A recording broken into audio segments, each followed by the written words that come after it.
Close your eyes and imagine the restless hum of the modern world fading away. The traffic, the screens, the endless notifications slipping into silence. In that silence, something older stirs. Beneath layers of dust and sand lies the memory of the very first civilization.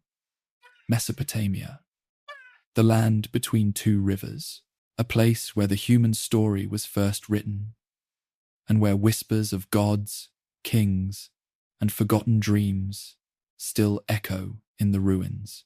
This is not just history. It is a return to our origins.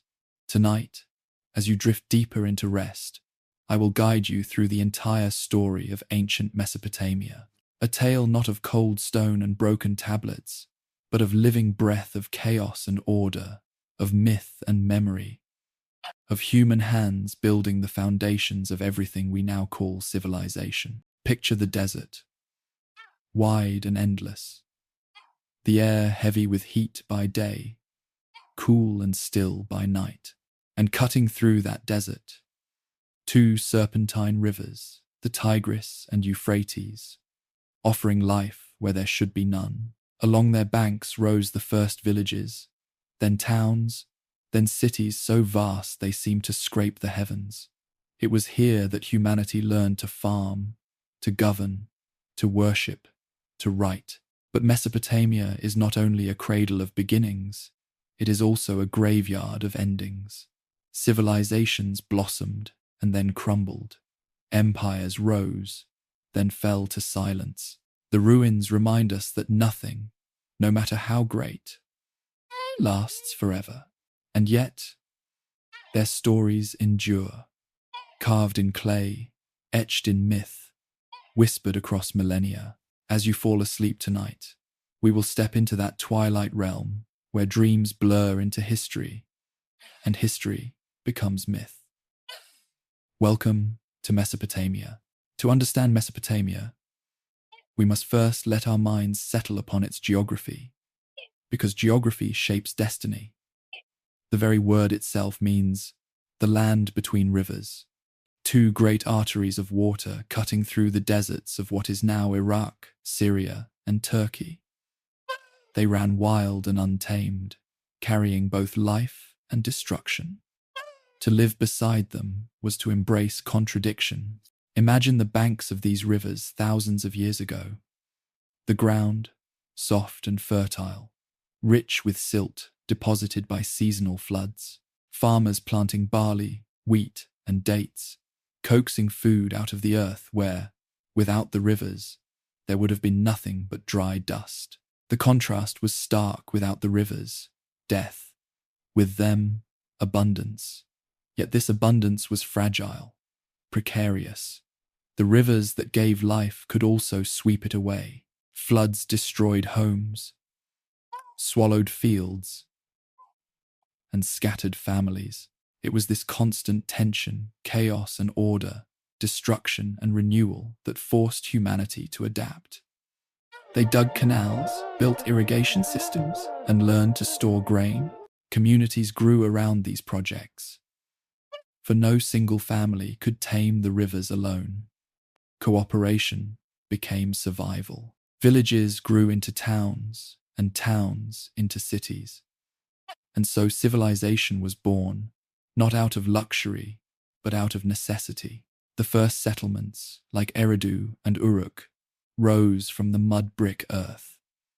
At first, they were simple clusters of houses, storage rooms for grain, shrines to mysterious gods. But soon they expanded, with streets, marketplaces, and towering structures that reached upward toward the skies.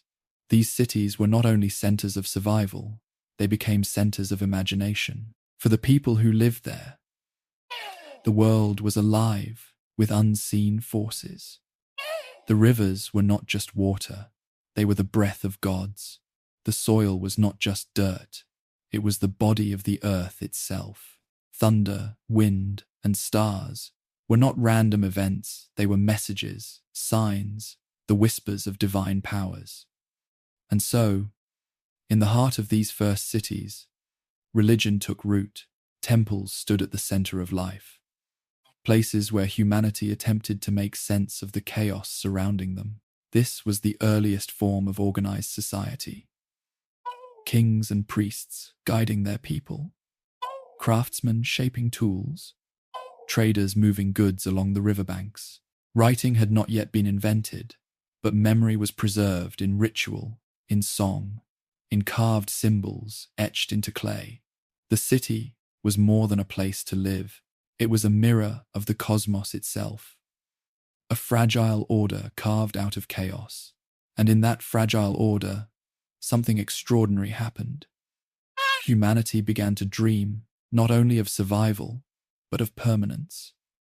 Each irrigation canal was a promise against the unpredictable flood. Each mud brick wall was a statement against the wind.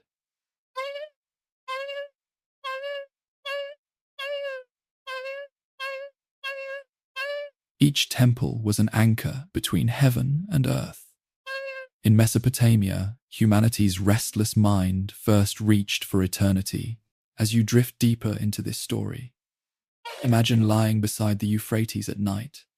The air is cool. The stars shimmer above, countless and eternal. You hear the steady sound of water flowing in the dark. Somewhere in the distance, the flicker of firelight glows from a village. These are the first sparks of a civilization that would change the world. Mesopotamia was not a gift freely given, it was a challenge. And through struggle, humanity answered. From the chaos of rivers came the order of cities. From fear of destruction came the birth of creation. The story of civilization had begun. If the rivers gave birth to civilization, then Sumer was its heartbeat. Nestled in the southernmost part of Mesopotamia, it was here that humanity's first great experiment in organized life took form. Eridu, Uruk, Lagash, names that still echo like distant drums from the dawn of time.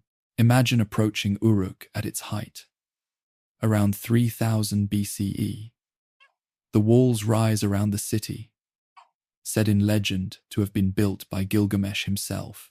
Beyond those walls, life pulses with an energy new to the world. The streets are lined with mud brick houses, smoke drifting upward from cooking fires. Merchants call out in marketplaces, trading grain, textiles, and copper. Priests ascend ziggurats, those towering stair-step temples, carrying offerings to gods who seemed almost near enough to touch. Here, for the first time, humanity's ambitions stretched beyond survival. Sumer was not merely a collection of homes. It was a cosmos in miniature. Every city-state had its own god, its own temple, its own ruler who claimed authority both earthly and divine. Yet these were fragile entities, bound not by empires but by fragile alliances and rivalries. Each city was a jewel glimmering in the desert, proud and precarious. It was in Sumer that the most revolutionary of human inventions emerged: writing.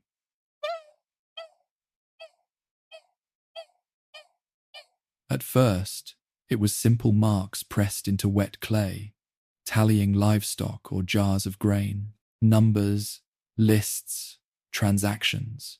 Yet over time, these marks grew into symbols, and symbols grew into language.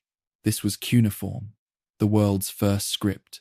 The clay tablets of Sumer carried not only records of trade, but also hymns to gods, contracts, laws, and eventually myths. Humanity had discovered how to trap memory, how to speak across time. Pause here for a moment and feel the weight of that transformation. Before writing, memory was fragile, carried in song, in the fading breath of storytellers. After writing, memory could be pressed into clay and endure for thousands of years. Even now, the voices of Sumer still whisper to us from broken tablets dug out of the earth. And alongside writing came another leap: literature. From Sumerian hymns to the first epic tales, humanity was beginning to use language not only to count, but to dream. The walls of Uruk were more than stone, they were symbols of human permanence. The ziggurats were more than temples, they were ladders of imagination, rising from mud toward the sky. But life in Sumer was never without contrast. The fields could yield bounty, but drought or flood could bring famine. City-states could thrive in trade, but jealousy led to conflict. Kings claimed divine right, but their rule was fragile, always threatened by rebellion or the shifting favor of the gods. In Sumer, progress and peril walked hand in hand. Still, in those bustling cities, the rhythm of civilization quickened. Clay tablets stored in temple archives, farmers bringing offerings to priests, rulers commissioning grand statues in their likeness, craftsmen shaping delicate jewelry from gold and lapis lazuli, traders steering boats down the rivers, carrying stories as well as goods.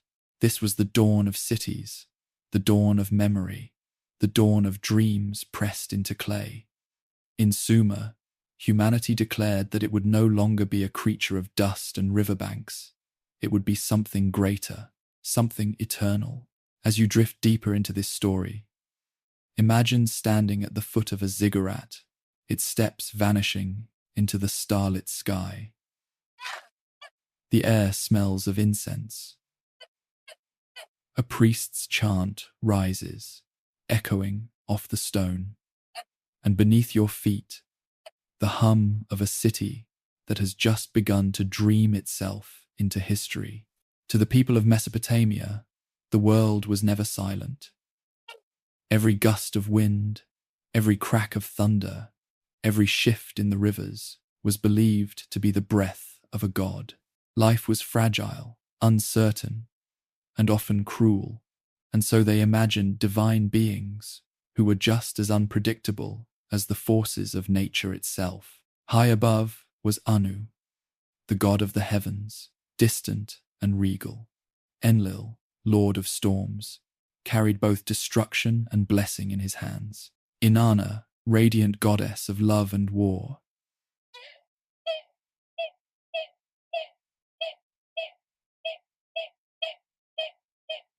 And later, Marduk of Babylon rose as a supreme deity, slayer of the primordial dragon Tiamat, who split chaos apart to bring order to the world. In Mesopotamia, gods were not abstract ideals. They were present, physical, woven into every part of life. A temple was not a symbol, but a literal dwelling place for the divine. Ziggurats towered at the center of each city like stairways between earth and sky. Within them, priests tended to sacred statues that were believed to be living vessels of the gods. Every meal offered, every ritual performed, was meant to nourish and honor the divine presence. Imagine walking through Ur's temple district at dusk, incense thick in the air, the low hum of chants drifting through corridors. Clay lamps flicker, casting shadows that seem alive. Somewhere within, hidden from the common eye, a sacred statue rests in darkness, clothed and fed daily as if it truly lived. To the people, this was no illusion. The gods were watching, listening, demanding. Yet the gods were not always merciful. Droughts, floods, invasions, each disaster was interpreted as divine wrath. To anger the gods was to invite chaos. To please them was to cling to fragile order. In this tension, humanity's earliest laws, rituals, and festivals were born. Order was survival, and order was divine. But there was mystery too. Were these gods only the imagination of ancient minds, or were they something more, beings that walked among humans in forgotten ages? The clay tablets speak of gods descending, dining, even marrying mortals. They whisper of a time when heaven and earth were not so far apart. As you sink deeper into the story, consider this. Civilization itself may have been born from humanity's attempt to bridge that distance, to turn fear into worship, chaos into ritual, uncertainty into belief. The gods of Mesopotamia were reflections of a world both nurturing and merciless, a world still alive, still echoing in our myths, our faiths, and our restless dreams. Among all the fragments that drifted down from Mesopotamia's long memory, one story stands apart. A story carved into clay tablets nearly 4,000 years ago. A story that may be the oldest surviving epic in the world. It is the tale of a man, a king, a seeker, a tale of friendship, of grief, and of humanity's restless hunger for eternity. It is the Epic of Gilgamesh. Close your eyes and let the city of Uruk rise before you once again. High walls gleam in the desert light, said to be built by the hands of Gilgamesh himself. Within those walls lives a king unlike any other. 2/3 God, 1/3 man, blessed with strength beyond any mortal, yet cursed with arrogance that weighed as heavily on his people as drought or flood.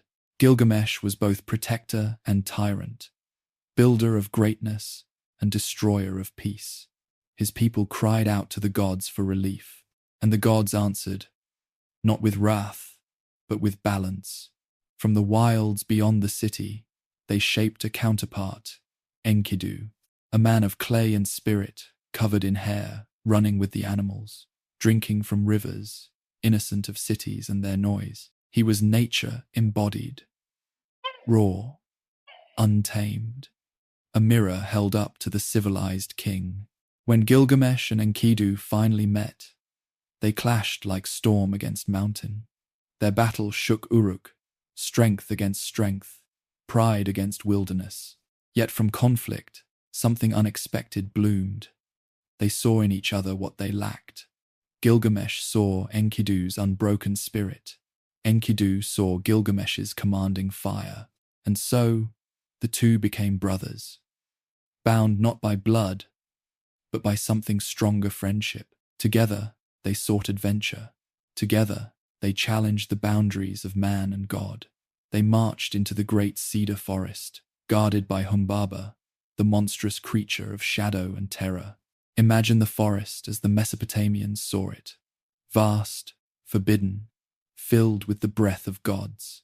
Each cedar tree stretching like a pillar between earth and heaven, the air thick with resin, heavy with mystery.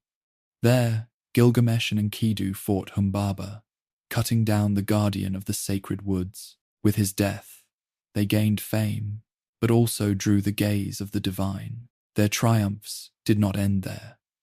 The goddess Inanna, known here as Ishtar, cast her eyes on Gilgamesh, desiring him. But when he rejected her advances, she raged, and in vengeance, she unleashed the bull of heaven upon Uruk. The earth split open beneath its hooves. The city trembled, but again, the two friends fought side by side, and they killed the bull. Victory, however, carries weight. The gods, watching from above, decreed that the balance must be restored. For the death of the bull, one of the heroes must die.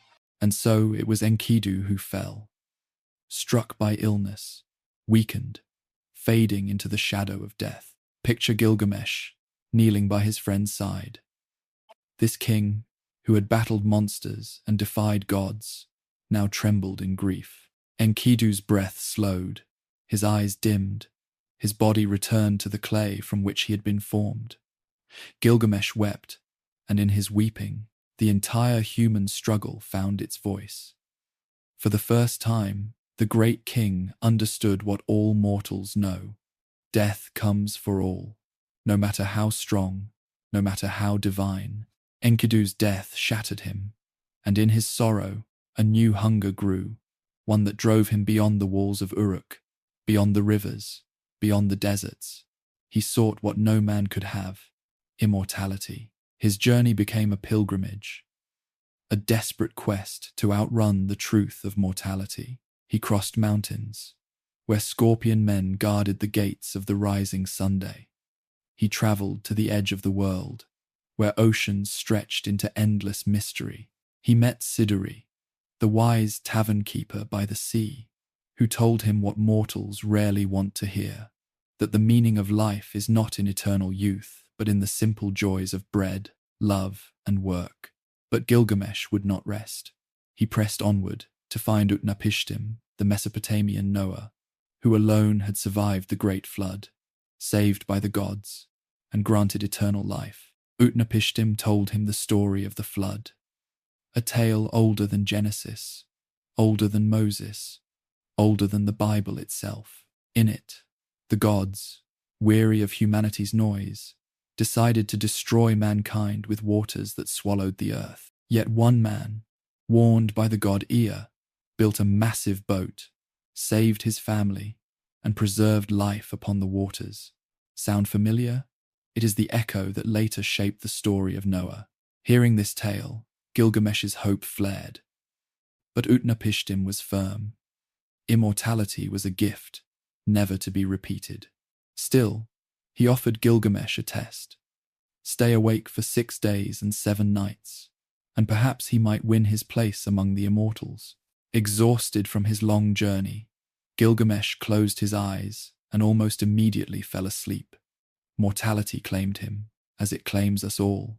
Yet before he departed, Utnapishtim revealed one final secret. At the bottom of the sea grew a plant that could restore youth. With hope renewed, Gilgamesh dove deep and seized the plant, holding it like salvation itself. He began his journey home, but fate is relentless. On the way back to Uruk, while resting at a pool, a serpent crept forth and stole the plant away. Watching it vanish, Gilgamesh realized that immortality, once again, had slipped beyond his grasp. He returned at last to Uruk, not with eternal life, but with wisdom. Standing upon the walls of his great city, he saw what his hands had built, what his people had created, and he understood, though his body would perish, his works, his stories, his city, these would endure. In his failure to gain immortality, he found the true measure of what it means to be human. The Epic of Gilgamesh is not only the story of a king, it is the story of us all. We love, we grieve, we rage against death, and we search for meaning. We fear oblivion, yet, in creating, in telling stories, in leaving behind echoes, we become immortal in another way. As you drift deeper into this tale, let Gilgamesh's journey become your own reflection. He sought eternity and found wisdom. He lost his dearest friend, yet discovered that love itself was the treasure. He battled gods and monsters, yet realized his true enemy was time. And though he could not defeat it, he learned to leave his mark upon it. In Mesopotamia's clay tablets, the cries and dreams of this ancient king still live.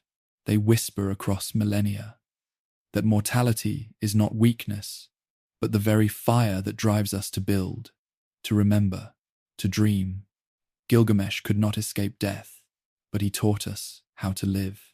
When the Sumerian city-states had flourished and waned, a new force rose from the north. His name was Sargon of Akkad, and with him came the world's first empire. Until this moment, cities had fought like siblings in endless rivalry. Ur against Lagash, Uruk against Kish. But Sargon dreamed larger. He bound cities together, not through fragile alliances, but through conquest. Picture the armies of Akkad moving across the Mesopotamian plain. Dust rises in great clouds as soldiers march with bronze spears and leather shields. City after city falls, their walls broken, their kings brought low. By the 24th century BCE, Sargon had created something the world had never seen, an empire stretching from the Persian Gulf to the Mediterranean. The Akkadian Empire was both magnificent and fragile. On one hand, it brought unity, shared roads, shared trade, a spreading language that linked distant lands. Akkadian replaced Sumerian as the tongue of administration, yet Sumerian endured in temples and learning, a sacred language of the gods. On the other hand, the empire's size strained its stability. Rebellions stirred, droughts struck, and after little more than 2 centuries, Akkad dissolved back into chaos. The first empire became the first lesson. Even power built on conquest cannot last forever. Yet from this chaos rose Babylon. At first a modest city among many, it grew under the rule of Hammurabi in the 18th century BCE. Hammurabi was not merely a conqueror, he was a lawgiver. Where Sargon had bound his empire with force, Hammurabi bound his with words carved into stone. His code remains one of history's most famous documents.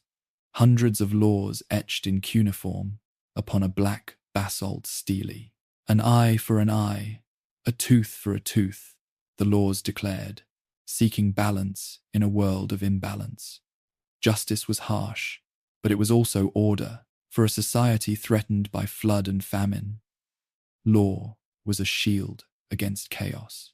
Imagine a citizen standing before that stone stele, the carved figure of Hammurabi receiving authority from the sun god Shamash at its top. The laws were more than rules, they were divine order made permanent. Where once disputes had ended in endless cycles of vengeance, now there was a framework, a structure. Babylon became not just a city, but a symbol of civilization itself. Yet Babylon, too, walked in dualities. Its ziggurats rose like mountains, but its people knew fear of invasion. Its laws proclaimed order, but daily life was still marked by uncertainty. Trade flowed through its markets, yet whispers of rebellion echoed in its streets. In Mesopotamia, stability was always temporary, order always fragile. Still, something deeper was taking shape. From Akkad's unity and Babylon's laws, humanity was learning that power could be more than strength. It could be administration, memory, and shared belief. It could be the promise that even in a world ruled by unpredictable rivers and capricious gods, humans could carve a kind of order into the clay. As you drift with this story, see the image of Hammurabi's stone, standing silent across thousands of years. Empires have fallen, languages have changed, yet the laws remain, preserved in their basalt monument. The Akkadians conquered, the Babylonians codified, and together they taught us. Civilization is not only the rise of cities, but the attempt to build permanence against the tide of chaos. Among all the stories whispered out of Mesopotamia, few are as haunting as the tale of a tower that sought to pierce the heavens. The Tower of Babel, it is both history and parable, a memory and a warning, echoing through the clay tablets of Babylonia and later scripture. Imagine a vast plain where the Euphrates bends, and upon it rises a ziggurat unlike any other. Step upon step of mud brick climbs higher and higher, until its summit seems to vanish into the clouds. Workers labor endlessly, carrying clay, stacking bricks, chanting in rhythm, their voices rising like the tower itself. The vision was clear. Humanity united, building one monument to defy the sky, a staircase for mortals to climb toward the realm of gods. But ambition, like the rivers, can overflow.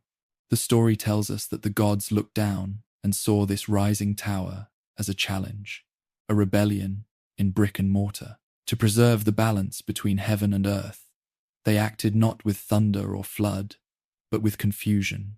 The people, once united, suddenly spoke in different tongues. Orders could not be understood, cooperation collapsed, and the great tower, so close to touching the clouds, crumbled into ruin. The Tower of Babel is more than myth, it is contrast itself. It is unity undone by division. It is ambition punished by chaos.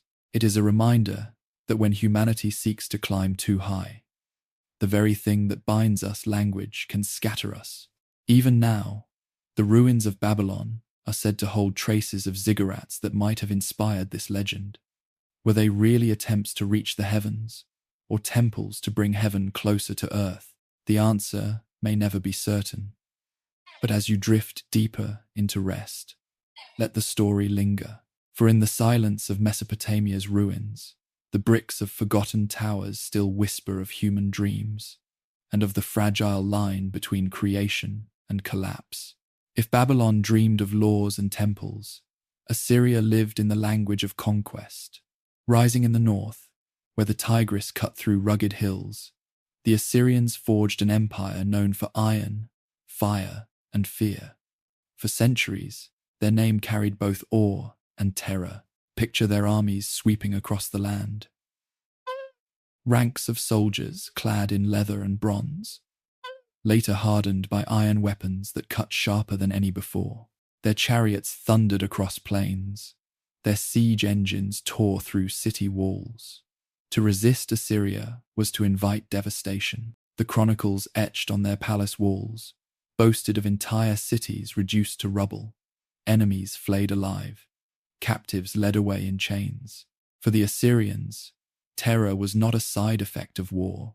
It was a weapon, a tool of empire. And yet, amid this brutality, there was also brilliance. The Assyrians were master builders, raising capitals like Ashur, Nimrud, and Nineveh into cities of splendor. Palaces stretched with vast courtyards, walls decorated with intricate reliefs. These carvings depicted lions hunted, kings triumphant, gods blessing their rule. The imagery was both art and propaganda, reminders that Assyria's power was ordained by heaven. At the heart of Nineveh, King Ashurbanipal created something remarkable, the world's first great library. Thousands of clay tablets collected from across Mesopotamia were stored within its walls.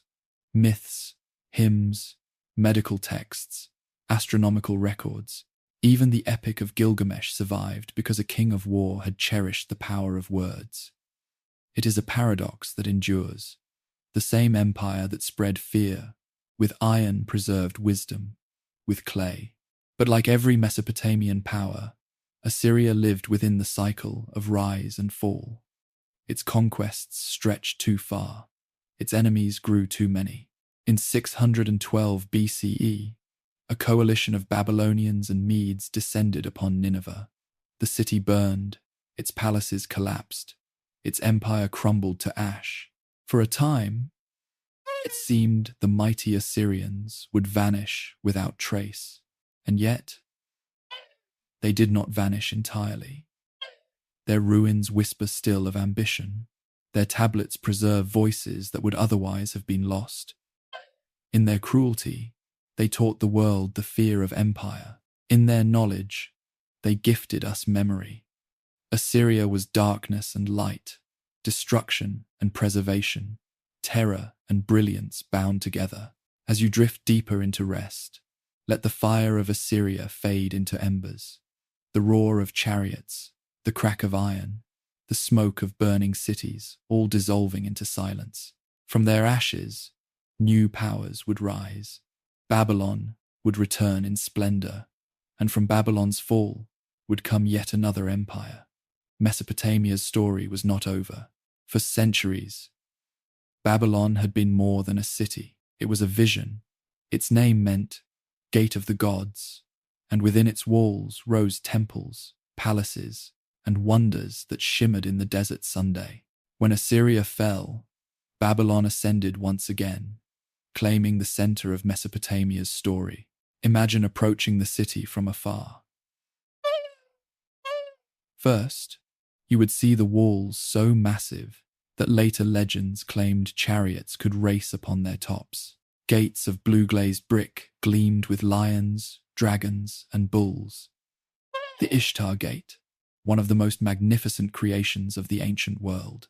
Passing through it, the traveler entered a place of dazzling contrasts. Markets filled with voices, gardens heavy with fragrance, priests chanting in temples, and kings declaring their might in carved inscriptions.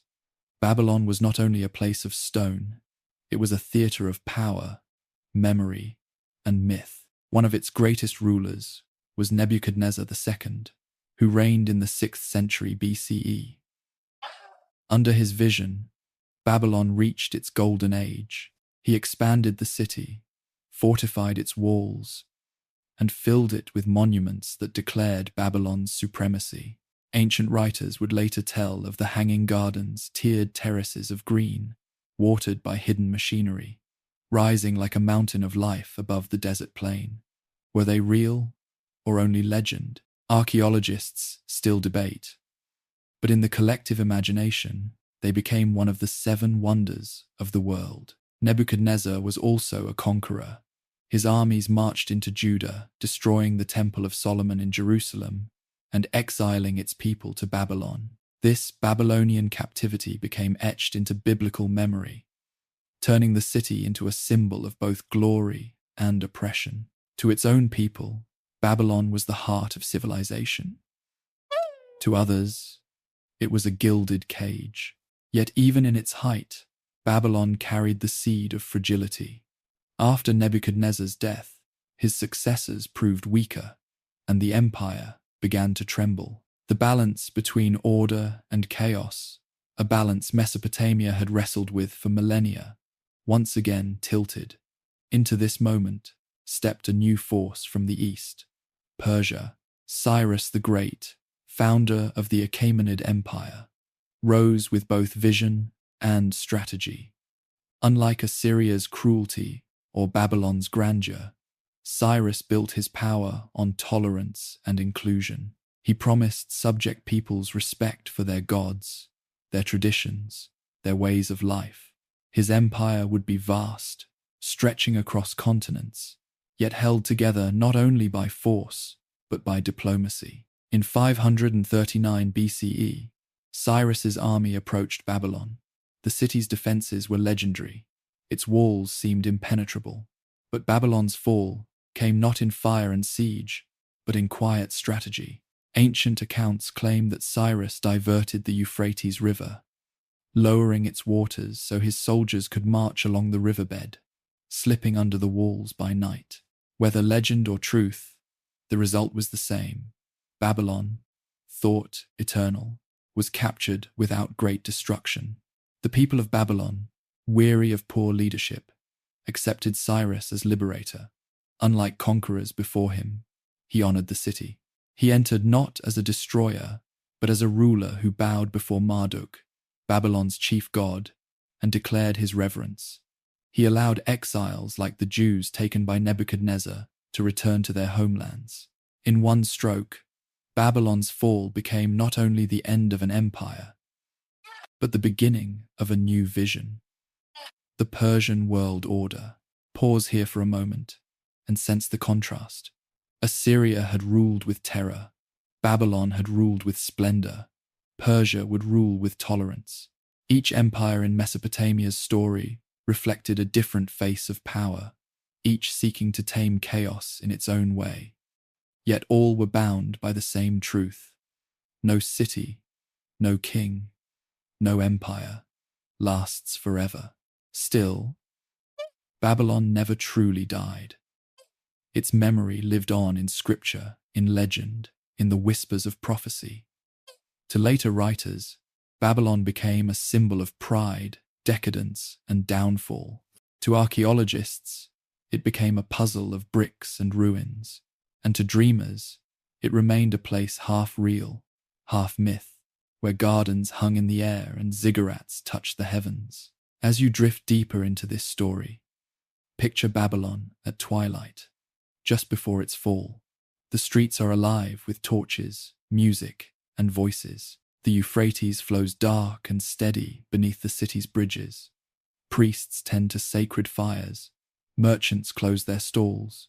Children run, laughing in narrow alleys. Life moves, as it always has, unaware that history is about to turn the page. Beyond the horizon, Persian banners already flicker in the desert wind. When the gates opened to Cyrus, a new chapter began. The Persian Empire would stretch farther than any Mesopotamian dream across deserts, mountains, and seas. And though Babylon was absorbed, its spirit lived on. Its temples still rose, its walls still stood, its myths still whispered, yet its independence was gone. The gate of the gods had been opened, and through it, a new world stepped in. The fall of Babylon is not merely the story of one city's conquest. It is the eternal reminder of impermanence. No matter how high the walls, how rich the markets, how splendid the gardens, time will always find a way through. For every empire, there is a night when the torches burn for the last time, and silence follows. But Babylon's silence was not absolute. Its legacy endured in law, in myth, in faith, in the very idea of civilization itself. The Persians inherited its grandeur, the Greeks marveled at its ruins, and later generations turned its name into symbol. Even now, thousands of years later, Babylon lives in our language, in our imaginations, in our sense of what it means to build and to lose. So, as you close your eyes tonight, let Babylon drift before you, not as rubble, not as myth, but as both. A city of dreams and downfall, glory and ruin. Its towers may have fallen, but its echoes remain, whispering across the sands of time. The rivers still flow. The Tigris and Euphrates, though diminished, still wind their way through the desert, carrying whispers of the civilizations that once rose and fell along their banks. If you walk today through the ruins of Uruk, Ur, Nineveh, or Babylon, the silence feels almost overwhelming. Crumbled walls, broken bricks, shattered statues, all that remains of cities that once shaped the destiny of humanity. Yet within that silence lies something more powerful than stone. It is memory. Mesopotamia is often called the cradle of civilization, but it is also the mirror of our fragility. From these lands came the first writing, the first laws, the first empires, the first myths that tried to explain why the world is both cruel and beautiful. The clay tablets of Sumer gave us literature. The ziggurats gave us architecture. The codes of Hammurabi gave us law. The Epic of Gilgamesh gave us humanity's oldest meditation on death and immortality. And yet, these great achievements did not prevent their fall. Floods, droughts, invasions, and time itself dismantled their empires. The contrast is striking. A people who carved eternity into stone, and yet could not escape the silence of collapse. But perhaps that is the lesson Mesopotamia offers. Civilizations perish, but their stories endure. Consider how much of their legacy still shapes us. The 7-day week, the 60-minute hour, the zodiacal constellations they were born here. The flood story, preserved in clay, flowed into the Bible, into mythologies across the world. Even the word Babylon still echoes, conjuring images of grandeur, decadence, and ruin. We live in their shadow, often unaware of how much of our world began in their hands. Now, as you drift further into sleep, imagine yourself standing at the edge of the ruins of Ur. The sun sets across the horizon, painting the desert in gold and crimson. A ziggurat rises in silhouette, worn but still standing, its steps leading upward into the darkening sky. The air is silent, save for the faint rustle of wind against ancient stone. You are surrounded by thousands of years of memory echoes that refuse to die. Perhaps this is immortality, not of kings or gods, but of culture. Mesopotamia's rulers are dust, but their words survive. Their cities are ruins, but their ideas live on. And so, though empires fall, humanity endures through the stories it tells, through the laws it writes, through the dreams it presses into clay and carries forward. Mesopotamia was not only the beginning of civilization, it was also its first reminder that civilization is fragile. The rivers that gave life could also bring death. The walls that promised safety eventually crumbled. The gods who demanded devotion could not save their people from time. Yet from that tension between order and chaos, life and death, permanence and impermanence, was born everything we now call human. As your eyes grow heavy, Let the sands of Mesopotamia settle in your thoughts. Let the rivers carry you back to that distant place where humanity first dreamed of building something eternal. Remember that even in silence, the echoes remain. Civilizations fade, empires crumble, towers fall, but the whispers of Mesopotamia still reach us, carried across millennia, reminding us who we are and how our story began.